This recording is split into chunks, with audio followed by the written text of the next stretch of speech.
you're dead. Yeah. So you can't really stop her because Garen was trying to chase her, stunned him, dropped her slow. By the time the duration of stun's off, now he's in the slow pool, so he's forced to, keep off. So they surrendered. Well, this is a quick game, 25 minutes. Yeah.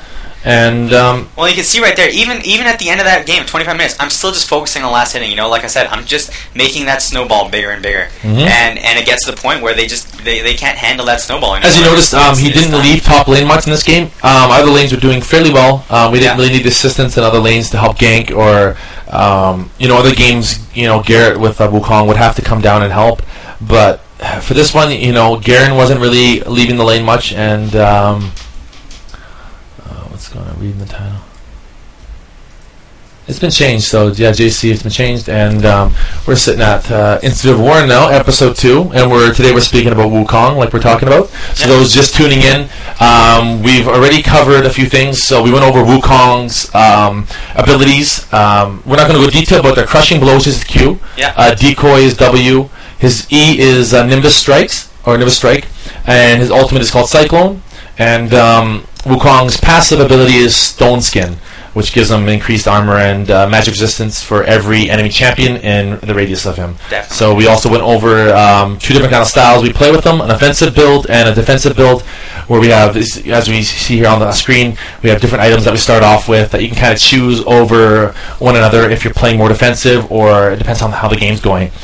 We also went over the runes on the character and also the mastery points. Just to kind of give you little information on how we like to play Wukong and what we found more effective. Garrett has played a lot of games against other 1v1 Wukongs top solo. We played a lot of normal games at the start just to practice, and we played about 15 games, and you've won. Every time you've played solo top, you've been able to dominate with Wukong, regardless of who you're playing against. If it's like we said, we watched Garen there. He's definitely a character I think that you need a lot of practice with, like with any hero. But as soon as you start learning the hero, for me, because I played a lot of Dota and I kind of know the 2 heroes that it came from and the play style that you need to play him as, it allowed me to really kind of benefit from that. And it's those small little things that you'll kind of pick up on as you're playing Wukong that will just make you a better Wukong player. Yeah, and for sure. Like I said, I think he's definitely quite balanced at this point. There are a few things that I could see change that we talked about earlier. We'll see if Riot does anything about that. But in his first week, I think he's a great out-the-door champion. Yeah, no, I definitely agree. He's definitely a good champion right off the start, and he fits well in team fights. A couple of things that we don't have on clip here, but we caught a team fight at Baron in one of our games, and I was playing Mumu at the time.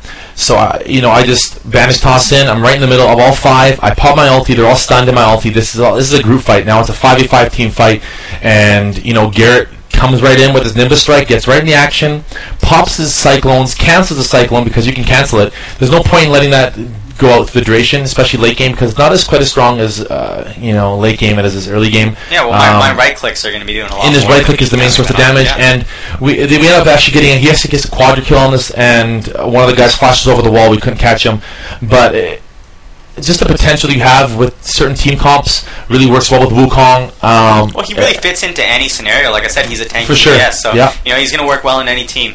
He's got good initiation, getting in there, knocking someone up, gives that time to close the gap on enemies. And, so that's pretty much the gist of Wukong. So I hope you enjoyed this week's episode of Institute of War. Next week we're going to be talking about Tryndamere, which is, I think one of the most controversial topics since the patch. As many players, just to give you a little bit of background, he's gone from having basically a crit-based system to Renekton's rage-based system. So he's definitely got a lot of changes that happen here, and we're going to be going over those and the repercussions that happen over the patch for those things. Yeah, and I want to take this time now to thank our sponsors. Of course, VVV Gaming. Great organization, great gaming community, allowing us to have this show on their channel. Steel Series, Control Freak, Gamer Grub, and Game Servers. Great sponsors, great support from all of them, and it's what keeps everyone going. So I hope you guys enjoyed episode 2 of Institute of War. My name is Anthony.